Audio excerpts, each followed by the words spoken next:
Howdy, folks, and welcome to Moose Podcast 292.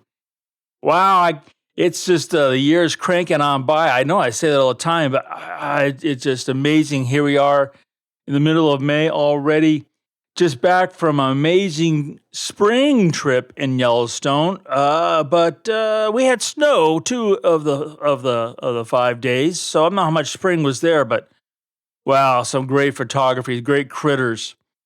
Hey, I keep hearing from you folks. I can't thank you enough for your support.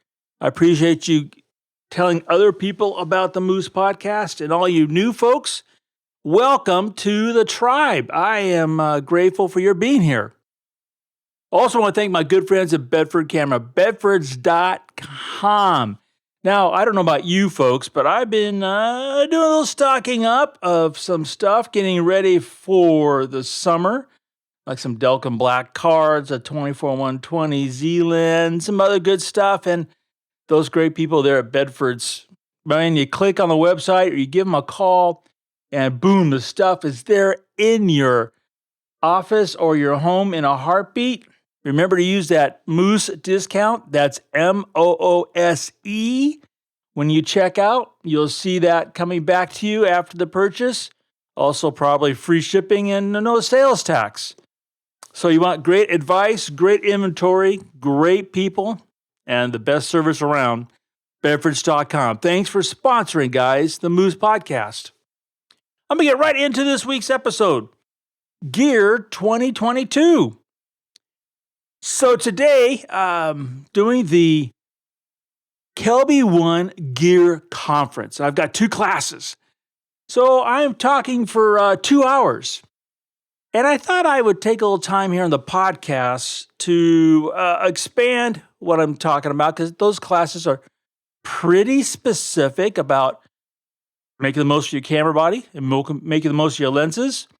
I want to take time to actually explain what is in my kit these days, my bag of confidence. Might help you with your photography. Going to start off with the camera bodies. I've gone, and this is probably the biggest thing I want to talk about, I've gone completely mirrorless. You might have noticed that, but there's no more DSLR in my bag. In fact, other than a couple bodies in the locker that Brent has with him, there is actually no DSLR here at the ranch or even within reach of me. I've gone completely mirrorless. So I have a couple Z9s, a Z6 II, and a Z6. Why have I gone completely mirrorless? Well, there's a lot of reasons for that. If you get the chance, the opportunity to put your hands on a Z9, you'll see really quick the main reason. Now, the Z9, there's a couple attributes about it that I just think are amazing. One is the totally blackoutless EVF viewfinder. So even my D6, which I really love that camera, when you took a picture, while that mirror was up and the picture's actually being made, you could not see through that viewfinder. The Z9, that's not the case. Now you can, I don't know why, you can make that happen in the Z9, but yeah, I don't. So that continual view through that incredibly bright EVF of the Z9 is phenomenal. And that makes it just an amazing video camera at the same time, because you can look through the viewfinder and do your video, which with DSLR, you had to take your eye away from the viewfinder and look at the back LCD. It's also a smaller camera, weighs a little bit less, and it is just, well, it's just a phenomenal shooting machine. Yeah, the 20 frames per second. I have 2 Z9s, like I mentioned. The main Z9, which goes on the big lenses, the 800, the 180-400, or maybe the 7200 for an air-to-air shoot. Those are set to continuous high, get the 20 frames per second. My other Z9, which I use for projects, landscapes, it's set to continuous low, and it's only doing 5 frames per second. I mean, until you experience it, it's hard to believe that when you touch that button, all of a sudden you have 20 frames. You don't need, at least I don't need 20 frames of a rock.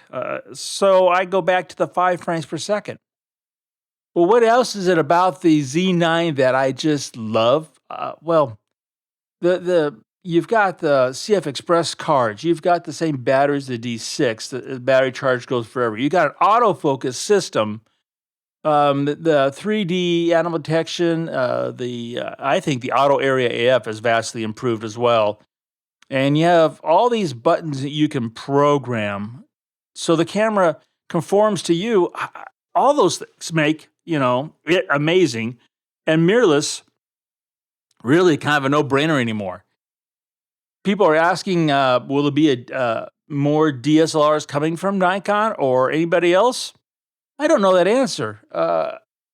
Personally, if it was me, yeah, I think they've taken the DSLR as far as it's going to go. The mirrorless has still got long ways it can evolve. And then it comes down to lenses. With Nikon mirrorless, when they expand the diameter of that lens mounting flange, they gave themselves some extra room for some amazing glass to be developed and to be brought out. The one thing that still boggles my mind is the Z14 to 24 2.8. Now, I have been an ultra wide angle fanatic since the Nikon F2, so back in the 70s. Shooting with the 13 or the 15 lenses people probably don't even know were around. They had incredible angle of views, 114 degrees, big things. But, they would write in the instruction manual, it would say, these lenses flare. We're talking about those green and yellow and purple orbs that come into our picture. And they would flare really easily. So I got really good at, I guess you could say, hiding them. Those flare objects when I shot film, because there was no way of removing them in post. And I got okay in removing them in post, but most of the time I just would avoid that scenario. And then came that Z1424 that it doesn't flare. I mean, I've thrown everything I thought about flaring and how to remove flaring and out the window. I just shoot with that 14 and 24, and that is one spectacular lens. Now, I did mention I had the 180 to 400. That's one of a couple F-mount lenses that I still use. I use a 180-400, I don't want to say religiously, but it's pretty close to it. It's a spectacular lens. And I'm going to tell probably 99.9% of you out there, don't buy that lens, because you can get the Z 100 to 400. And you're going to have a spectacular lens with a basic same range, not only for a whole lot less money, but it focuses closer, and you can easily put the gorgeous Z 1.4 or 2.x teleconverter on that 100 or 400, and you've got a spectacular lens. And the biggest attribute, besides you're saving money compared to the 180-400, is you've got one lens that's very small, and very light compared to the 180-400. And those attributes, you just cannot dismiss the fact that you've got all that power in that small package. The other F-mount lens that I live by is my 800-5.6 AFS lens. Now, I was literally one of the first to get that when it came to the country. I paid that $18,000 price tag for that lens, and I don't regret it for a second. It's a spectacular lens that has, besides putting a whole lot of treasured images into my library, it has more than paid for itself in the images it's delivered that I would not have been able to get any other way. Now you have the new Z 800 6.3 PF lens. I have actually seen it. I have not touched it. I have not shot with it. But I have seen images taken with that lens. My good friend Harry is standing right next to me. I'm shooting with my 800 and he with that Z800. And I saw the end results and they're spectacular. It is, and he was so happy when he was hand-holding that lens because he could easily hand-hold that lens and shoot. And you cannot easily, most people cannot easily handhold the 800-5.6 AFS. The other thing is that it is really inexpensive, a third of the price of my 800. So mirrorless has brought this whole new, I don't want to say revolution, because I don't think it's a revolution. Photography has been evolving, and I think mirrorless is the next evolution for photography.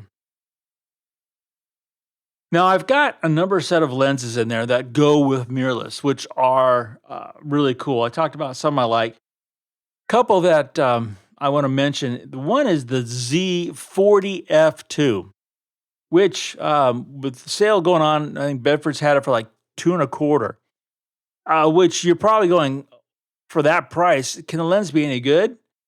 The 40F2 is spectacular. It is a marvelous little lens. And it is little. It's 52 mil front element. It doesn't come with a shade. They don't even make a shade for it. I use an old Nikon HN3 on mine. It is so sharp. It is just a amazing little lens. Another lens that I want to bring to your attention that is just a spectacular lens is the Z24-200. Yeah, as I put in a blog post a while back, I have a number of lenses that incorporate the 24 millimeter focal length. 24-200 is one of them. This is a great little sharp lens. It's not fast, but it's very physically small. It is inexpensive, and it's really sharp. We use that lens for a lot of things. One of the most common uses is Sharon uses it on a Z6 II when she wants to photograph the BTS of what I'm doing, and then other family events. It's a great, small, light lens, easy zoom that I think you should check out. And it's part of the mirrorless evolution that they're making such incredibly great glass in such small packages at, for the most part, economical prices. Another thing about mirrorless that I think it's important to understand is what it brings to our game when it comes to flash and video. Now, flash is an essential part of my photography. I use it for my critters, and I use it for a lot of my aviation work. With that said, it's still using the SB5000. So it's at this point in time, we could call it older flash technology, but it's working wirelessly. And what mirrorless brings to the game that is so important that I really want to get folks to think about it and take advantage of it is that you can, without taking your eye away from that viewfinder, you can shoot, check your exposure, and make complete adjustments to the flash and or the ambient light exposure. And your eye is never coming off that viewfinder. That is just a huge thing that, wow, I can't emphasize enough how important that is. And that goes for video.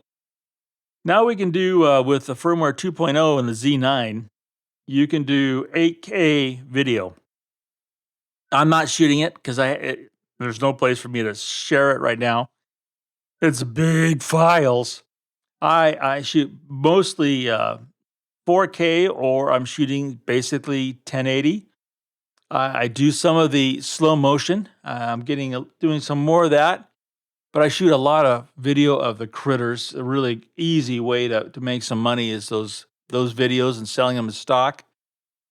But the fact that we can do it so easily with mirrorless, you need to explore it. Really need to explore it. Now, what else for gear for 2022? Well, the other thing I want to bring up is the Plataball. It's been out for a little bit. I know they've gone through all their fundraisers and selling them. Now, the Plataball literally takes the conventional tripod or ball head and turns it on its head. It's kind of upside down the way it mounts and then operates. I've been using now a Plataball, both the Elite and Ergo, for probably nearly a year. And I absolutely love those things. They're so physically light. They are so inexpensive. I put the 180-400 with the Z9 on it. Don't hesitate. It holds that weight, no problem. But it's their flexibility that really just, it just takes that process of putting a camera on a tripod head. It makes it easy, simple, fast, and very flexible. What other gear from 2022 is out there? Well, one of the latest things that has shown up on my desk is the blower baby. Now the blog post will be coming up here shortly on that. What's the blower baby? It replaces the old-fashioned blower bulb for blowing off your sensor. It's just less than $100, so it's not even close to the price of a basic blower bulb. But you recharge its battery with the same plug you might charge your computer with.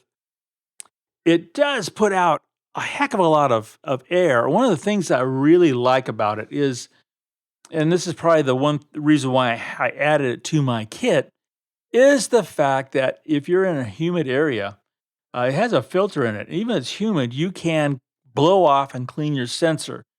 Where normally, if it's humid, you kind of have to figure out a way not to be in humidity with your basic blower bulb, because that little extra moisture in the air does make things stick to the sensor.